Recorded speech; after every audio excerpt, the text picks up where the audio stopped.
E agora nós vamos falar de mercado financeiro, que hoje está um sobe e desce desde a abertura. O dólar cedeu bastante novamente, o dólar que vem testando pisos, né, já retornou ao patamar que estava na pré-pandemia.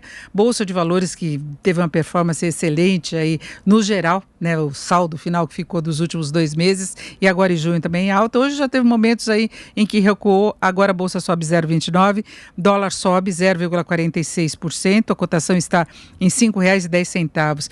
E nós vamos falar sobre isso agora com o Álvaro Frasson, que é economista. Álvaro, boa tarde. Boa tarde, Denise. Tudo bem? Obrigado pelo convite de novo. Bom, Álvaro, vamos saber como é que está esse mercado hoje. De manhã nós tivemos um movimento mais negativo das bolsas europeias, principalmente, na expectativa da decisão do Banco Central Europeu, que acabou optando aí por mais uma liberação de recursos, autorizou aí o programa de compra de bônus, né, chegando a 672 bilhões de dólares. Né, nós estamos acompanhando esses pacotes sendo lançados no exterior, isso reforça a expectativa de alguma reação maior das economias, mas hoje, em particular, o dia de muita volatilidade, né? Sem dúvida, Denise. Bom, como você comentou, acho que a Christine Lagarde, né, a presidente ali do Banco Central Europeu, ela acabou comentando, inclusive, que agora a bola está com a política fiscal, né? Ou seja, acho que na Europa foi preferível pelos governantes por lá ter feito uma política monetária muito mais extensiva do que política fiscal. Quando a gente compara alguns números, por exemplo, a gente já comentou algumas vezes aqui, o pacote fiscal em termos percentuais do PIB do Brasil é muito superior ao da França, Alemanha, Itália e dos principais países da zona do euro. No entanto, na política monetária eles fizeram esse tipo de intervenção mais específica. Vamos ver o que vai surtir de efeito, porque no fim das contas a zona do euro está com uma expectativa de queda de 7% a 8%, igual ao Brasil. Se a gente for pegar a Itália, a expectativa de queda de 10% do PIB esse ano, então talvez apenas a política monetária não vai fazer tanto efeito, essencial sim, mas não vai fazer tanto efeito como uma política fiscal mais extensiva nesse segundo momento lá na Europa. A França chegou a falar em um tombo da economia de até 11%, então a gente vê que economias desenvolvidas podem ter uma performance em termos de queda do PIB até superior à do Brasil, né? Sem dúvida. Eu acho que a grande diferença nesse quesito todo é porque o Brasil ele tem uma dívida muito mais complicada que esses países desenvolvidos, não só pelo tamanho em proporção ao PIB, mas também pela qualidade da dívida, né? Ou seja, pela nota de crédito que as agências de rating imputam aí nas dívidas soberanas do Brasil em relação a esses países mais desenvolvidos que têm AAA, são investment grade, e o Brasil não é. Então, tem esses poréns, mas de fato, lá nos países mais envolvidos, a crise vai ser mais séria do que aqui.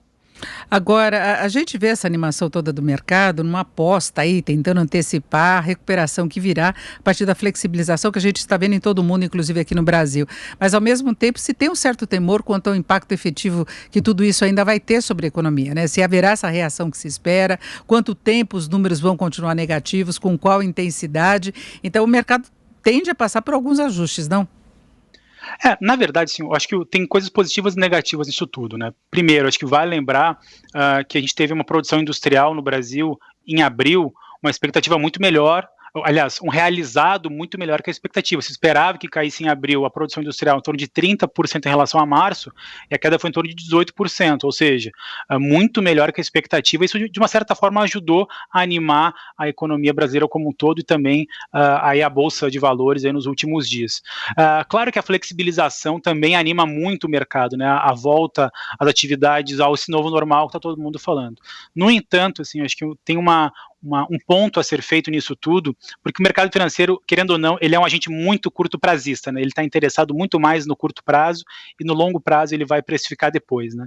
E aí a gente tem um ponto em relação à flexibilização aqui no Brasil, que é o estágio da curva que o Brasil está fazendo essa flexibilização, que é diferente do que foi feita a flexibilização na Europa ou nos Estados Unidos, quando lá se tinha claramente uma descendência de novos casos e de novos óbitos em relação ao Brasil. O Brasil ele tem mostrado, mesmo em análise de média semanal ou análise em relação à proporção à população, uma análise crescente, né, dados crescentes, tanto de infecção quanto de óbitos, ou seja, a curva no Brasil não está caindo, e a flexibilização está dando nesse momento. Vamos ver como a flexibilização vai ser feita para que a gente não agrave a situação. É, exatamente, sim, essas idas e vindas assustam um pouco o mercado, aí nas últimas semanas até oscilou em alguns momentos, quando se teve preocupação, por exemplo, com alguns casos que surgiram na China, alguns casos que surgiram em países que estavam flexibilizando na Europa, porque a pandemia está por trás de toda essa situação do que se pode esperar da economia, né?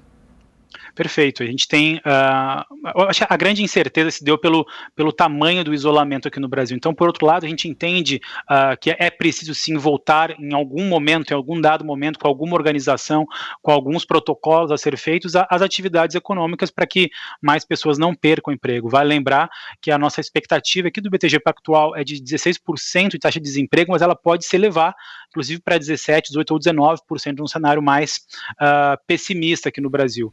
Então, eu acho que o grande desafio do governo nesse momento é tentar associar a essa redução, esse achatamento da curva de infectados e óbitos que ainda não está acontecendo no Brasil, versus uma flexibilização. Ou seja, aquele papo de saúde versus economia acho que não cola mais. A gente vai precisar achar uma terceira via, um caminho onde os dois momentos se enquadrem para que a gente consiga ter uma perspectiva tanto na economia real melhor, quanto nos mercados financeiros, que hoje estão animados nos últimos dias muito pelo curto prazo, mas também estão querendo motivos para se animar no longo prazo. Vale lembrar que os juros futuros hoje estão subindo.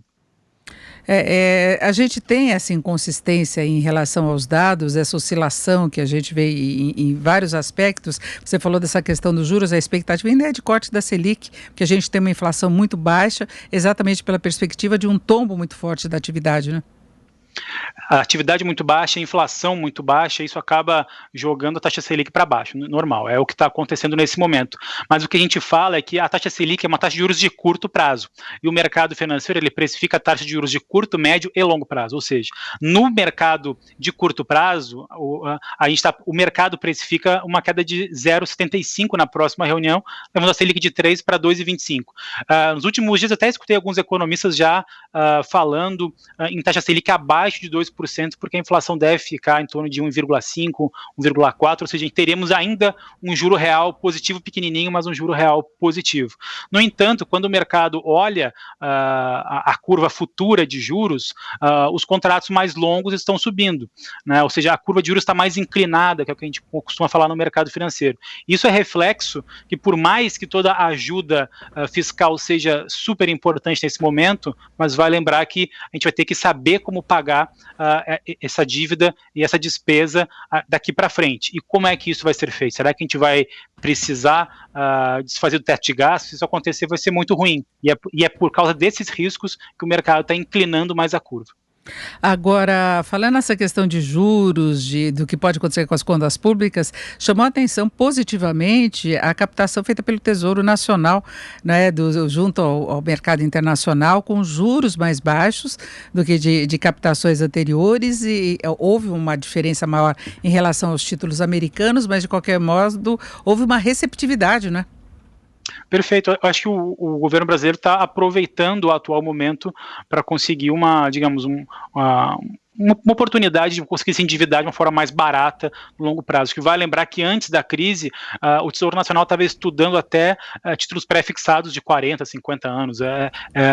O Brasil estava, digamos, se encaminhando para uma composição de dívida mais parecida com as economias maduras, mas por conta do que aconteceu, a gente não conseguiu evoluir naquela estratégia de lá atrás. Mas agora o panorama mudou, o dólar, o real se desvalorizou muito, talvez você emitir realmente títulos da dívida em dólar, isso você pode pegar alguma valorização do real no médio prazo, se, claro, a economia no Brasil e a estabilidade política permanecer daqui para frente. Mas não deixa de ser uma demonstração de confiança, não é? Sem dúvida, exatamente, é uma demonstração de confiança com o futuro do país. É isso, nós conversamos aqui com o Álvaro Frasson, que é economista do BTG Pactual Digital. Álvaro, muito obrigada, uma boa tarde. Obrigado, Denise, uma boa tarde a todos da Jovem Pan.